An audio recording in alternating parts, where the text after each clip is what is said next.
نحمدہ ونصلی علی رسولہ الکریم اما بعد فاعوذ باللہ من الشیطان الرجیم بسم اللہ الرحمن الرحیم۔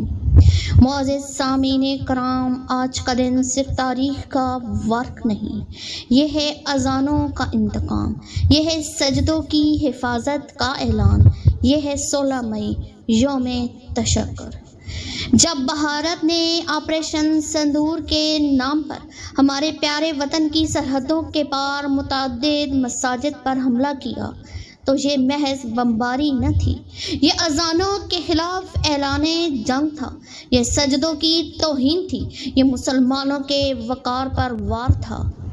لیکن پاکستان خاموش نہ رہا۔ صدر علی وقار، ہمارے مجاہدوں نے بنیان مرصوص کی صورت ایسا فولادی جواب دیا جس کی گونج دشمن کے ایوانوں میں آج بھی سنائی دیتی ہے۔ جب الفتح میزائل فضا میں بلند ہوا تو دشمن کے ٹھکانوں پر صرف بارود نہیں بلکہ ایمان کی گرج گری۔ لیکن یاد رکھیے، ہماری گولہ باری میں نہ کسی معصوم بچے کا لہو بہا، نہ کسی ماں کا آنچل جلا، کیونکہ ہم ظالم نہیں، محافظ ہیں۔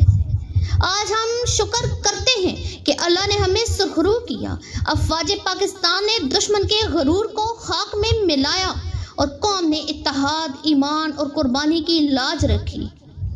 یہ اذانوں کے محافظ، یہ سجدوں کے نگہباں، یہ ہیں وہ شیر جوان افواج پاکستان، دشمن کی ہر سازش کا جو دیتے ہیں جواب، یہ بنیان مرصوص ہیں فولادی انقلاب۔ ساتھیو، آئیے آج عہد کریں، ہم ہر حملے کا جواب دیں گے، ہر مسجد کی حفاظت کریں گے اور اپنے محافظوں کے ساتھ سیسا پلائی دیوار بن کر کھڑے ہوں گے۔